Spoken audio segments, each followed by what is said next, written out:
আজি কথা পাতিম ঠাণ্ডাত পোৱালিবোৰ কেনেকৈ ৰাখিব লাগে বা ব্ৰুডিং কেনেকৈ কৰিম। প্ৰথমতে আমি এনেকুৱা এটা বৰ্ডাৰ বনাই ল'ব লাগিব। তাৰ পাছত পোৱালিবোৰ তাত এৰি দিব লাগিব।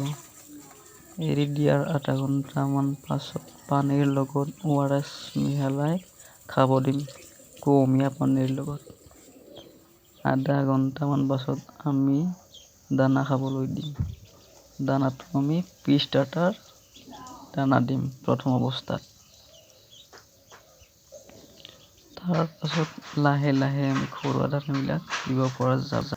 লগতে এটা কথা ধ্যান দিব লাগিব যাতে পোৱালিবোৰ তিতি নাযায়। পানীৰ পাত্ৰটো সৰু আনিব লাগে প্ৰথমতে, যাতে পোৱালিবোৰ তিতি নাযায়। তিতি গ'লে মৰ্টেলিটি চান্সটো বাঢ়ে। নেক্সট আমাৰ লাগিব এটা লাইট টেম্পাৰেচাৰ কাৰণে।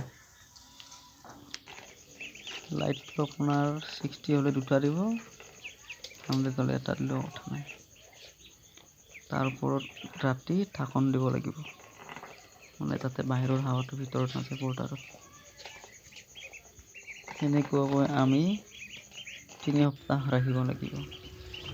3 সপ্তাহ পাছত আমি বাহিৰ উলিয়াব পৰা যাব বা পানীত এবাৰ গা ধুব দিব পৰা যাব, লেতেৰা হৈ যায়। তাৰপাছত আমি বেলেগ ঘৰত নিব পৰা যাব বৰ্ডিঙৰ পৰা।